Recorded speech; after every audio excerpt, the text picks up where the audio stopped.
I'm pleased to introduce Leonard Mlodinow today. He's a theoretical physicist who is good at making complex scientific topics interesting and easy to understand. He has 5 New York Times bestsellers, including Subliminal and The Grand Design, which he wrote together with Stephen Hawking.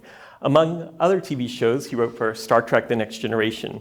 He's had numerous contributions to various publications, including the New York Times, the Wall Street Journal, Scientific American, as well as appearances on a range of TV shows from Morning Joe to Through the Wormhole. Please join me in giving him a warm welcome.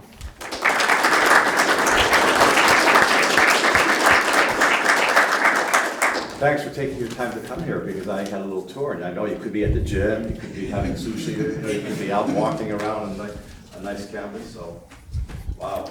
This better be good, David. It all depends on the moderator, so if he's good, it'll be good. No pressure. So your book is about elastic thinking. What do you mean by elastic thinking? Well, I distinguish between 2 different types of thinking. Analytical or logical thinking, which computers are really good at, which you can use to execute algorithms, and it's very valued in society. The SAT tests for it, your employers, maybe not Google, because they know better, but your employers generally just look for that. And then there's elastic thinking, which is more of a bottom-up process. It's where ideas come from. It's not how you follow rules, but it's how you come up with rules, how you get ideas, imagination, creativity, how you integrate different knowledge from different areas, make new associations. And so we need both in most of what we do. And my book is about how the elastic thinking arises in your brain and the psychology of it, how you can nurture it. And so you can use your rational, logical thinking to figure out the best way to go to the drive to the grocery store, but it's the elastic thinking that got someone to invent a car. So that's how I describe it. Cool. Also, in addition to elastic thinking, analytical thinking, you talk about autopilot and how some of our lives we do on autopilot. Can you give some examples of this? I say is not thinking. This is just a matter of definition, but when I looked in various dictionaries and neuroscience books, this kind of information processing that the brain does did not seem to be qualified as thinking. And it's really a very simple rule-based little algorithm where there's a trigger in your environment that causes you to do something, and then you execute that without even processing it very deeply, having any novelty or any kind of flexibility in your brain. One example is when you drive to work on autopilot, your body and your mind are just following the path that you follow every day. With me, sometimes if I'm going somewhere, if I used to be driving somewhere that was near Caltech, I would start out on my way to Caltech, and pretty soon I'd realize I'm at Caltech, but that's not where I was going, because I'm on autopilot, and these triggers, this stop sign means turn left, that red light means turn right, and then I'm at the wrong place. And it's been shown, though, by psychologists that these kinds of automatic scripts, or fixed action patterns, as psychologists call them, aren't just for trivial things like driving to work. We actually engage in a lot of our social and interpersonal reactions that way. For instance, people with their significant other or their spouse, sometimes one says something which triggers the other, and pretty soon you're on the same kind of an argument pathway that you have done way too many times before, and you don't want to do, but you keep doing it. One other less emotional example was a very famous study done by Ellen Langer, who is one of my hero psychologists at Harvard. She stationed someone near a Xerox machine, and when someone came up to use the copier, this Confederate would walk up to the machine and say one of 3 different things. So one thing that person would say, that some of them said, was, "Excuse me, can I get in front of you? I have to Xerox 5 pages and I'm in a hurry." Another way to say it was, "Excuse me, can I get in front of you to use a Xerox machine?" And then she compared the compliance rates of the 2, and the people who gave the reason that they're in a hurry, they got 95% of people allowed them to do that. And the people who didn't give a reason, it was 60%. Pretty agreeable, but it was a big difference. Then she had it done another way. The person would walk up to what she was asking was, are these people taking into account this reason that this person's in a hurry, processing it intelligently, and then deciding, okay, they're in a hurry, I'm not, I'll let them in, or are they just following some kind of social script? Well, she had the person go up and ask it in another way. They would say, excuse me, can I get in front of you? Can I get in front of you because I have 5 pages to Xerox? So now they're giving a reason, but it's adding no more information. So, mathematically speaking, or in terms of information content, it's just like the first way where you just say, can I get in front of you without giving a reason? So you should get 60% compliance. But if people are automatically following a script and they'll let someone in because the script says if they give a reason, let them in, then it would have 90% compliance. And sure enough, they had actually 93% compliance. All you have to say is because I have 5 pages to Xerox, rather than not saying anything. So this is an example of people not realizing that they're following a script in a social interaction. So there's a pro tip that y'all can walk away with whenever you want to get in front of people to say, I find that yeah, useful. because it's sunny. I might not have a good reason, but you don't have to. You don't just say because. Yeah. So with respect to generating new ideas and so on, you talked about concept neurons. What are those? So that has to do with the way you store information in the brain. And around 2005, there were some very interesting experiments done with people who had electrodes implanted because they had intractable epilepsy, so they had to take readings in their brain to see what kind of surgical procedure to do. And these neuroscientists piggybacked on those people and did experiments on them. And they would show them pictures or tell them names, and they would see whether it's what it stimulated within the brain. And they found that the neural patterns for certain concepts, or for concepts, period, are very sparse in the brain. It's not distributed over millions and millions of neurons, but there are very specific neurons that respond to very specific concepts. And they respond not just to the stimulus of, let's say if it's a person, of the person's face or their image, but the same neuron would that's why they're called concept neurons, would respond to the very idea of that person. So Halle Berry was one. You could see Halle Berry straight on, the thing would fire. From the side, it would fire. Dressed up in some weird superhero outfit, it would fire. Just her name written out, it would fire. So that's why they named them concept neurons. They found that concepts are represented sparsely by different sets of neurons in the brain. And why that's important is when we make associations to get imaginative and creative ideas, it's when different networks of concept neurons interact with each other and you get combined to form a new concept. Okay, that makes sense in how it relates to elasticity and so on. You also, later on in the book, you talk a little bit how sentences are like puzzles. How are sentences like puzzles? Well, when you hear language, you're hearing a string of words, but each word can have many different meanings depending on the context. So when you are decoding what I say, your brain is not translating, giving you the idea of what each word means as I go through the sentence. It's actually waiting for the sentence to get finished, or if it's a long sentence, somewhere along the way when it has the right context, it's doing a calculation to figure out for each word which of its possible meanings is the correct meaning. So let's see if I get this sentence right. I have one in the book. It said, the cooking teacher said the children made good snacks. Okay? So with that intro, you guys know what I'm going to say next. The other sentence is, the cannibal said the children made good snacks. So if I hadn't given you that intro, when you heard the sentence, the children made good snacks, the cooking teacher said the children made good snacks, as your mind goes along, the word made came along, it would interpret it one way. And if I said the cannibal, it would interpret it another way. So every sentence like that is a puzzle where you have a number of words that have some order, and each word can have different possible meanings, and your brain has to figure out what set of meanings for these words that you put together to make that sentence.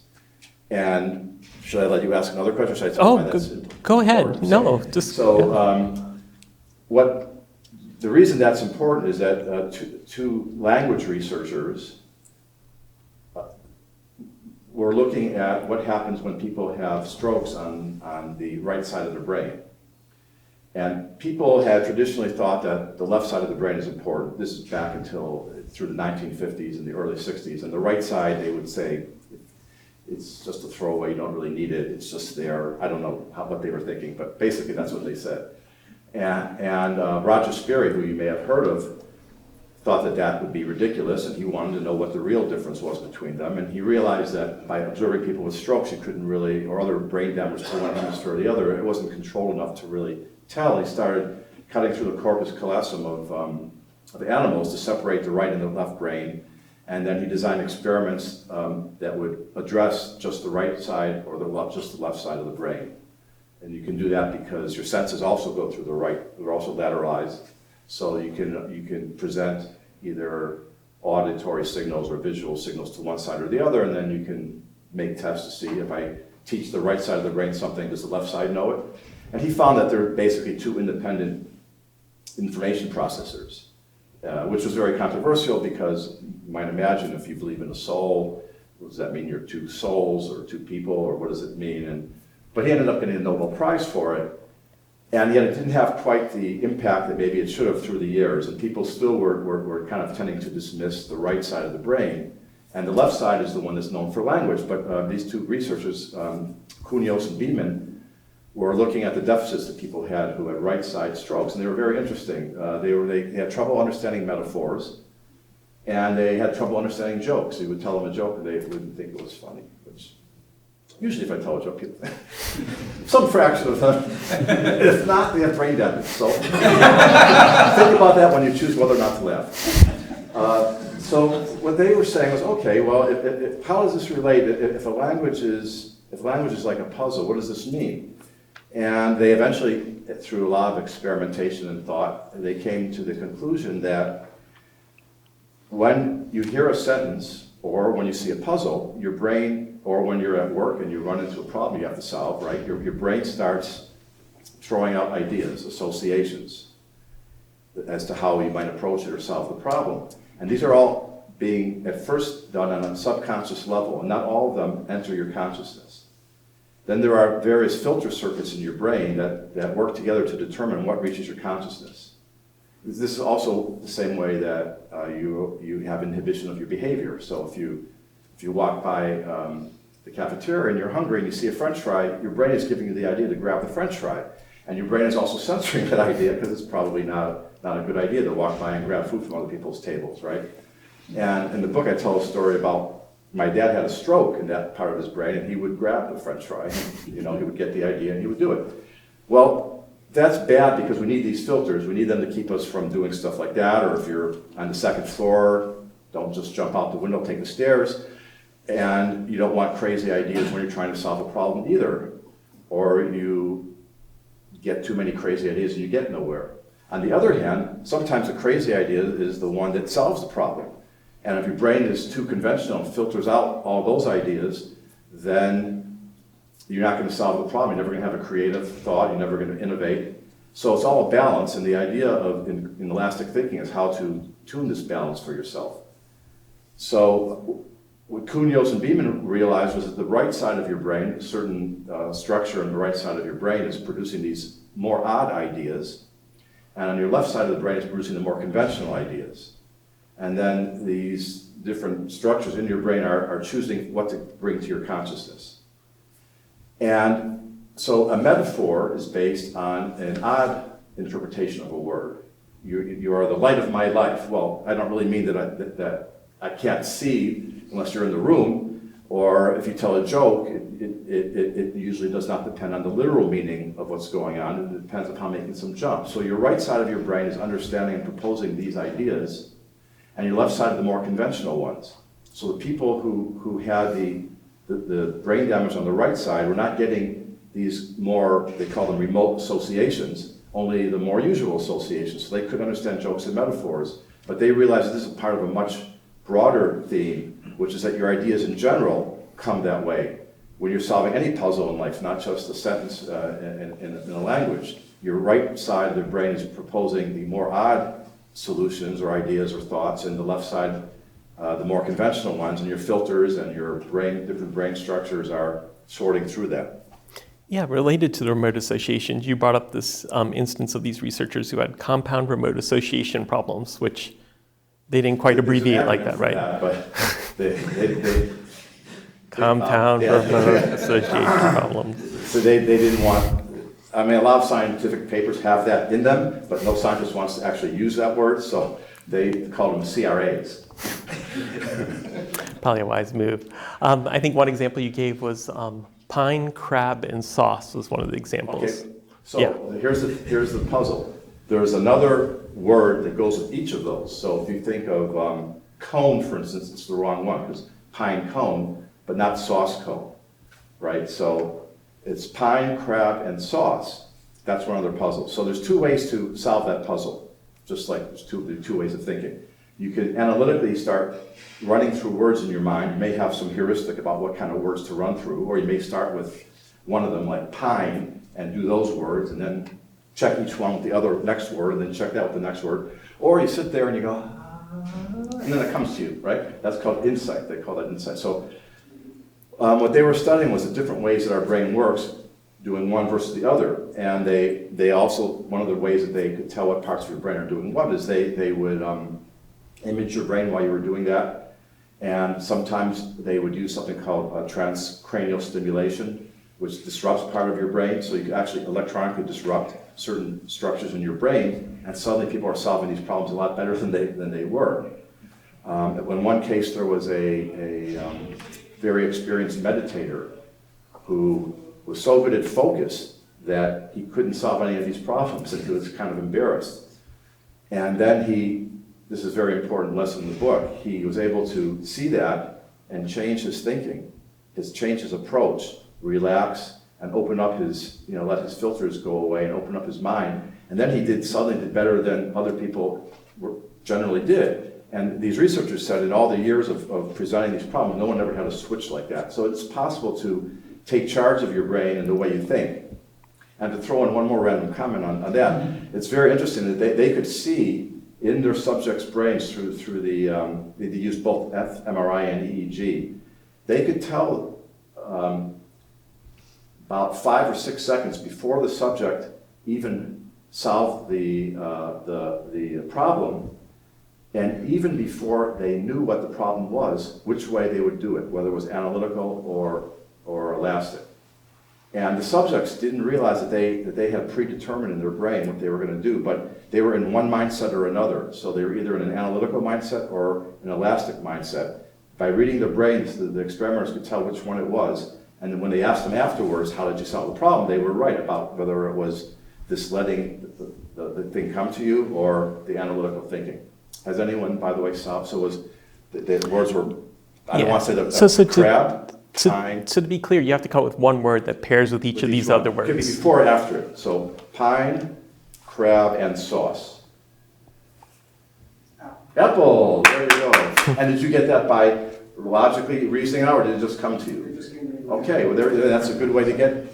So I talk a lot about in the book about ways that you can help that, and I think that Google having a gym here is a great thing, because that's one way. When you're thinking in a very focused manner, you need to get rid of that's good to do to analyze a problem.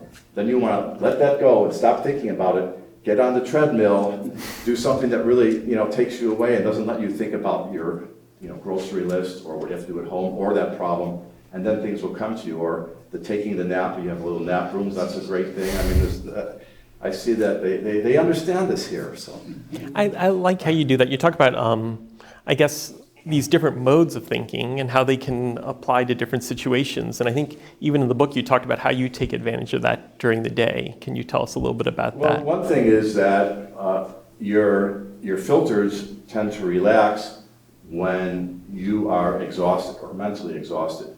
So you might be a morning person or an evening person. But whatever it is, one of the best times for you to if you need to find creative solutions is to do it when your analytic mind just can't do anymore. So they do experiments where they've had people solve these really boring analytic thinking problems, little arithmetic problems or puzzles, and afterwards they give them a problem that requires some creativity, and they do better than the people who are relaxed and just go in to attack the problem that way. So that's one thing you can do. I mean, another thing is to realize that it's good to stop and just take a break. And when you're taking a break, or you're like laying on the couch staring at the ceiling, you're not necessarily goofing off.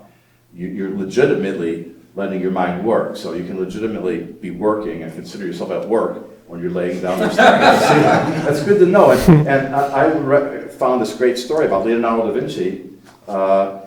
He had his patrons who would see him take a break. And they would go, I'm paying you all this money. I want you to keep working. I want you to keep working. He argued with them that no, when I take a break, that is working.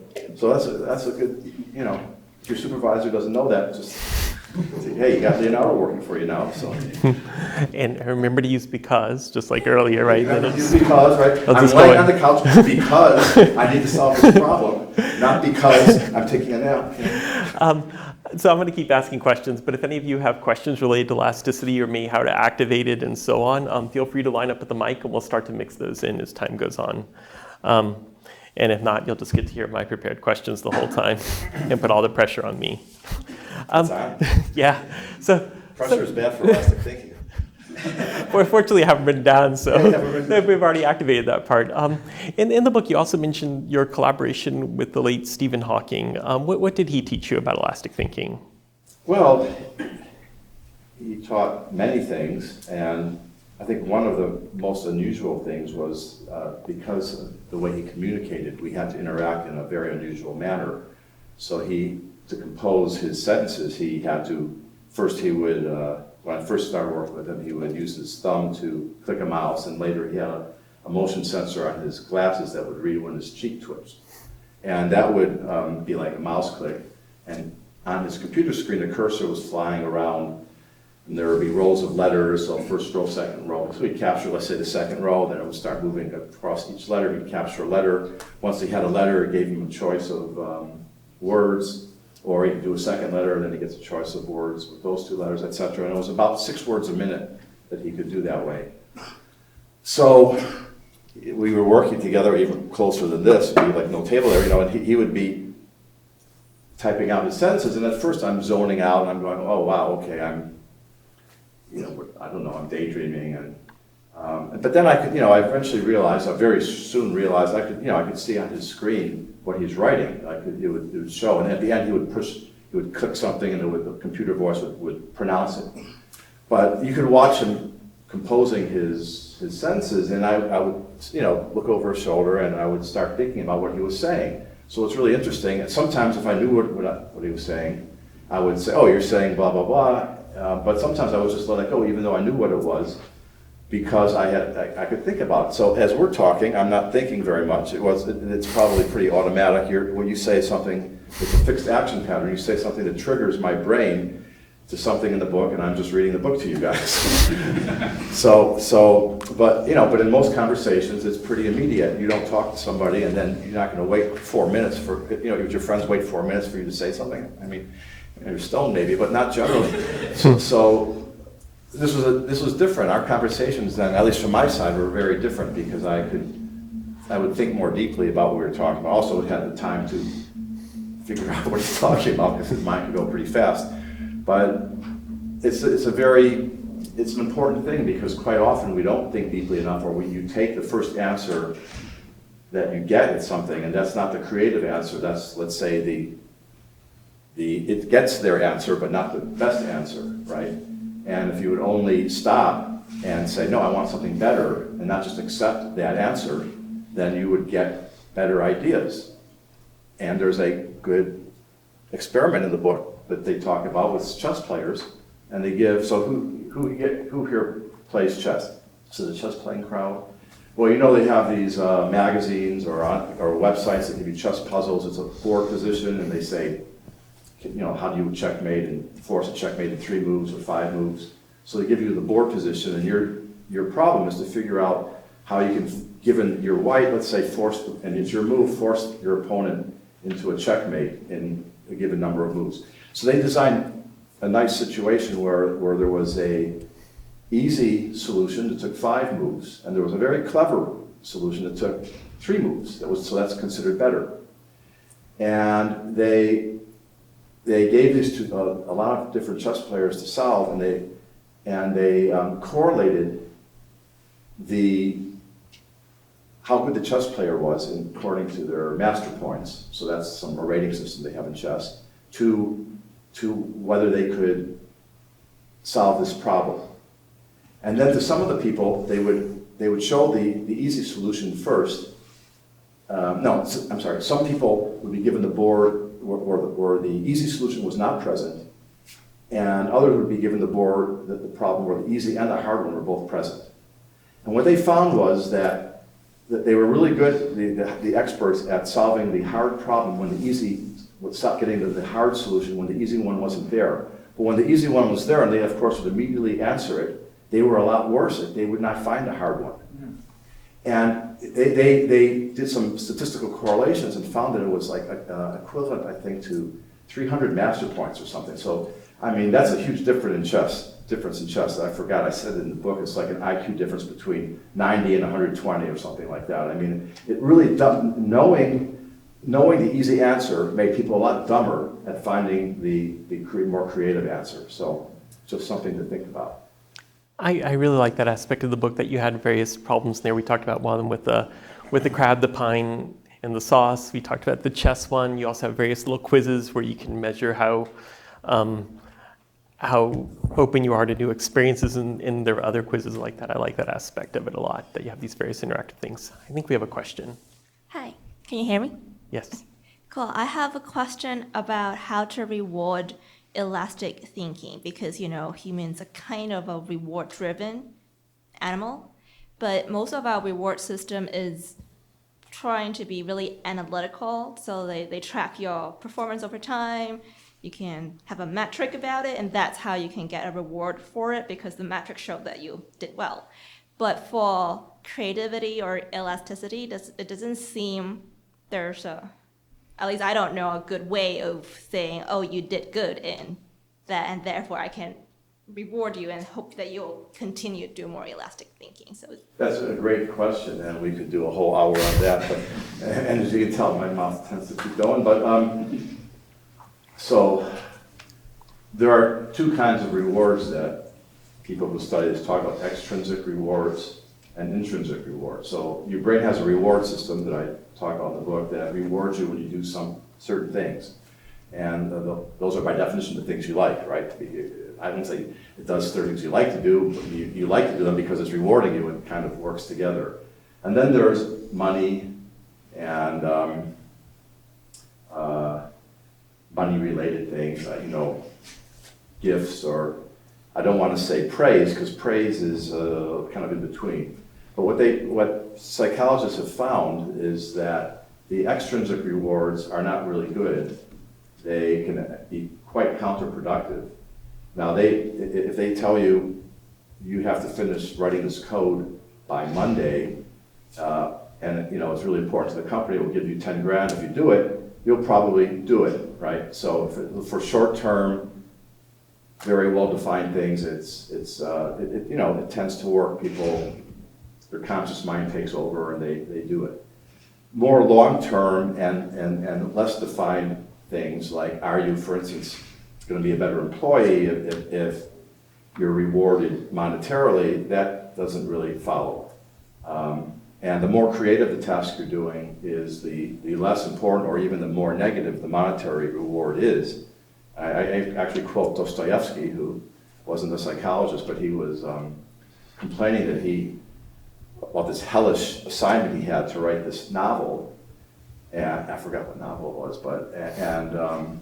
and what a torture it was. And when you hear that, you go, oh my God, I didn't realize that he wrote on spec like that, where someone says write about, and it wasn't at all. It was just to write a novel. The assignment was just to write a novel, but he was being paid, he had a contract to write the novel, and for him that totally killed his creativity. And so that's maybe an extreme example, but that's the tendency of what happens. Researchers have found that when you pay people that give it this extrinsic motivation, it tends to interfere with the creativity.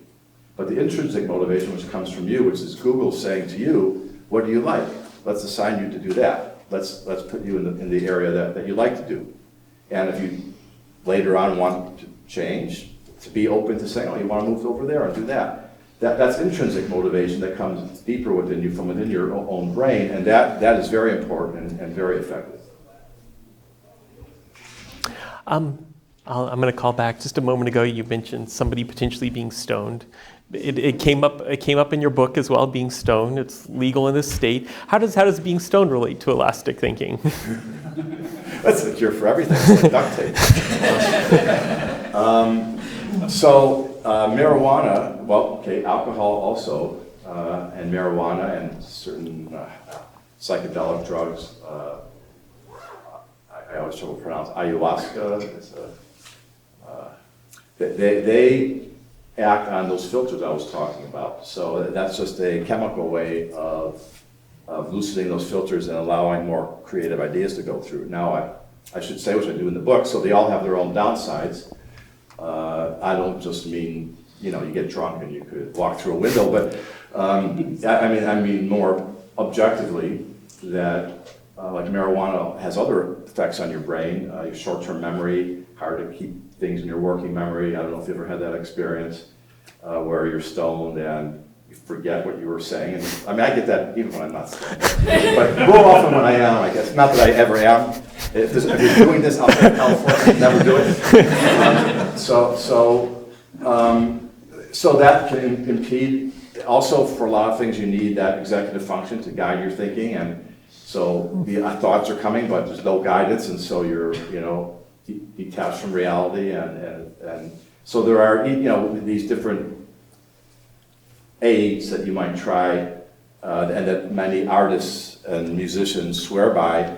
They have their plus sides and their minus sides, and you have to use them, intelligently if you're using them for that purpose. If you're not, use them any way you want. Yeah, using drinking to help the elastic thinking reminds me of that quote from that character in Game of Thrones. That's what I do. I drink and I know things. And it seems, yeah. Anyway, do we have another question? I'm curious, kind of the difference between I've heard it talked about as like the subconscious background processing thinking versus elastic thinking. Like you read a riddle right before you go to bed, and then you wake up and you either dreamed about the answer or you just kind of the answer hit you out of nowhere. Or is this the same thing as like the shower epiphany that a lot of people have? Right. They're all related. It's when you have a problem that you set up analytically in your head, but the answer is not an algorithmic product of an algorithm. The answer is, let's say, changing the way you set up the problem, for instance, changing your assumptions, or changing the paradigm. Where it's more like you guys are starting to use these neural nets, which I think is the key to success in computer science. So, and I wrote a paper in the 80s about it. So that's elastic thinking, the neural nets. With the neural nets, so you don't know how it got to the answer, right? You set it up so that the computer is doing this crazy stuff and it's learning, and at the end, you don't know what algorithm it used in its brain to get the answer, and that's the same thing with humans. So when you get these ideas, it's from the bottom up, it's your neural nets in your brain doing some calculation, giving you the answer. It's not some algorithm saying do this, then do this, and then do that. So yes, that's really the big difference is that, or one of the big differences is that analytical thinking tends to be top down, and elastic thinking tends to be bottom up calculation. I don't know, talking about the neural nets and so on, it's kind of interesting because I think it was mentioned that the season or the time that you wrote for The Next Generation, y'all are exploring some things around data and how much he was thinking also, and that kind of is a similar idea, I suppose. Yeah, because we had the very naive concept of data that, or like Spock was half of like that, so it's kind of the same role where this is totally logical and rational. But in reality, somebody who was or a thing that's totally rational and logical was never going to solve anything or do it. I mean, first of all, they won't even get started, because if something is rational and logical, it usually needs to be told to do something, and then it can do that task. But something that is bottom-up thinking or has emotional content, which is why you have a reward center in your brain and you have emotions, to get you to realize that you should even start doing something. So in reality, if data was purely a computer, it would sit there and wait to be given a problem, and then he would answer it, right? So, yeah, I think that plays in a little bit to some of the other topics you talk about when you mentioned choice overload, for example. What is choice overload? Well, so in today's society, we have a lot of options for everything. You go to the grocery store and there's 40 different kinds of ketchup or something, or cereal. This one researcher I talked about did a survey, reported how many of each different product were in the grocery store, and it was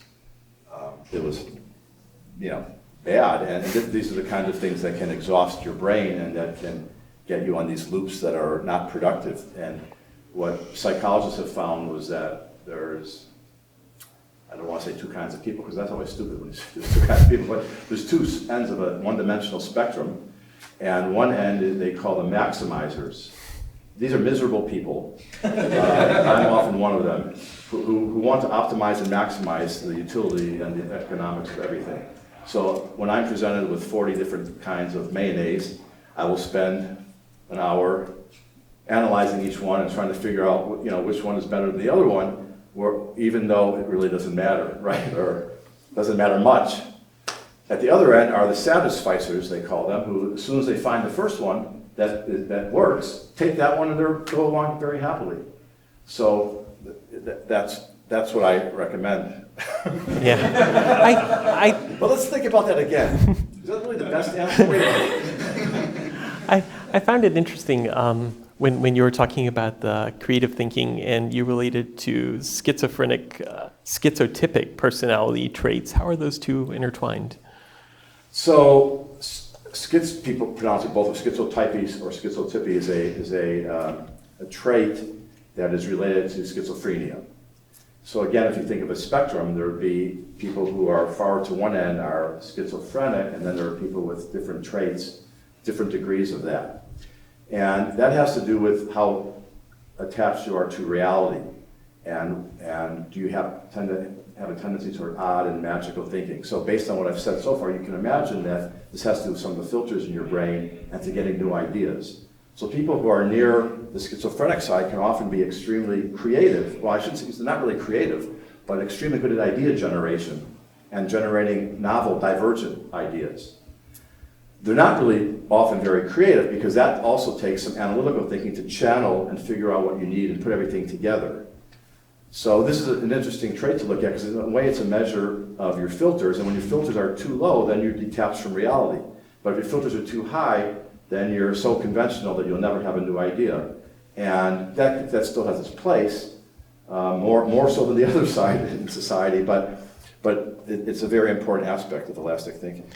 Yeah, it struck me as kind of tragic. I mean, these people, some people were right on the border. I think you referenced the Nash, John. Yeah, John Nash. So he was on the border for years and was enough reality-based to do the work that got him the Nobel Prize, and then he went over the edge and he was schizophrenic for some years, and then he recovered. Right? Yeah. We have another question. Yeah, so I'm actually an improviser as well as somebody here, and so it seems to me like in that role, I get my own way to practice some of this creative thinking that I wouldn't get if I just did work. Are there other ways that you have seen that work to help people get this more creative aspect of themselves or train their brain to be more elastic thinking?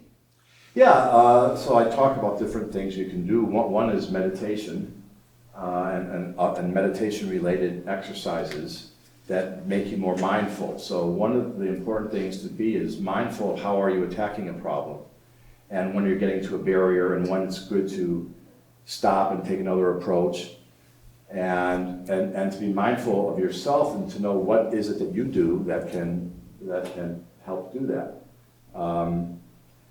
Another thing is it's very important to overcome the fear of failure. I don't know how Google was about that, but some companies, if you screw up, bad review, or your project failed, or you did something that didn't work, and you get criticized for it, and they make you afraid to fail, which is a very it's a creativity killer.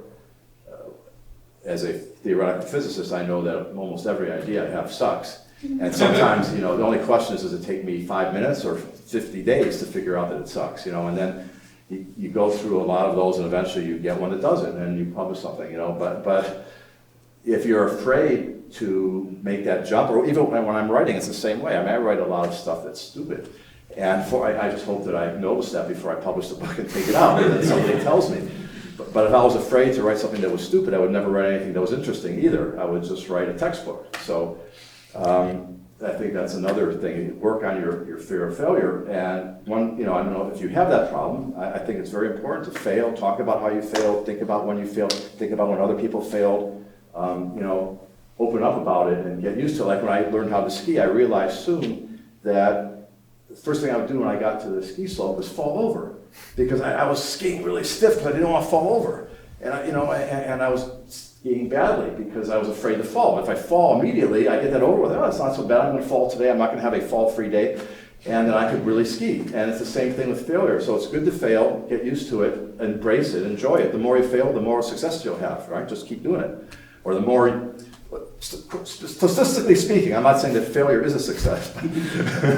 That's another thing you can do. Argue with people. Arguing is very good. Talk to people who totally disagree with you, who are very different. If you hate, if you're a very conventional eater, go to the weirdest restaurant you can. Travel. I mean, all these things they've shown increase your elastic thinking. They've even shown that, it was an interesting experiment. They had people in a room, and they had these paint chips, and some were red, some were green, and some were blue. And they'd have like 10 people in the room, one of whom was a Confederate, a associate of the researcher, because if you're ever in a psych experiment, you'll know that that's never what they tell you. And everyone would say, is this green or blue? And they'd say blue, blue, blue. And then this Confederate would say green. The thing was obviously blue, but he would say green, okay? That was the experiment. So then they told people, you're going to be the second unrelated experiment. Well, if the psychologist ever tells you that, no. Just laugh in her face, And so the second experiment, supposedly unrelated, was they give you these paint chips to categorize. Now they're all in the spectrum between blue and green. So there's a continuous spectrum of frequencies between blue and green, and they would give you these paint chips, and you'd say which are blue and which are green. Well, guess what? Even though the people who saw the guy in that other experiment, he called whatever I said, he called the blue chip green, and they thought that was stupid, it was really blue. When they are now categorizing these chips, it all depends on where you draw a line between green and blue. Well, the ones who saw that guy who said that green was blue drew the line, much closer to blue, made the blue section much bigger than the ones who weren't in that. So even though this person's ridiculous statement didn't seem to influence them, they were influenced subtly later on their judgment. So even when someone says something that you totally disagree with, and you go, that's really stupid, it can actually have an effect on your thinking, but I mean a positive effect. It can expand your thinking and the kinds of possibilities that you think about. So, yeah. Okay, well, I'll have some more of this raspberry juice. Now I'm going to have that in my head. What color is that? You're right, it's red. Well, we'll wrap up with this. You have various bits of wisdom from your parents in the book. I remember something about a worm and horseradish. You'll have to read the book to know more about that. And from your mother, you have the phrase, where there's a will, there's a way. How does this relate to being elastic? Well, it has to do with what I was talking about, failure, and about how sometimes the best elastic thinking comes from when you don't accept what you see, or when you don't accept that you're not going to get there, and you just keep trying. So the idea is that if you broaden your perspective and the amount, broaden the range of ideas that you find that you'll consider or that your brain proposes to you, you have a much greater chance of solving a problem, even though you think that it can't possibly be solved. Well, thank you very much.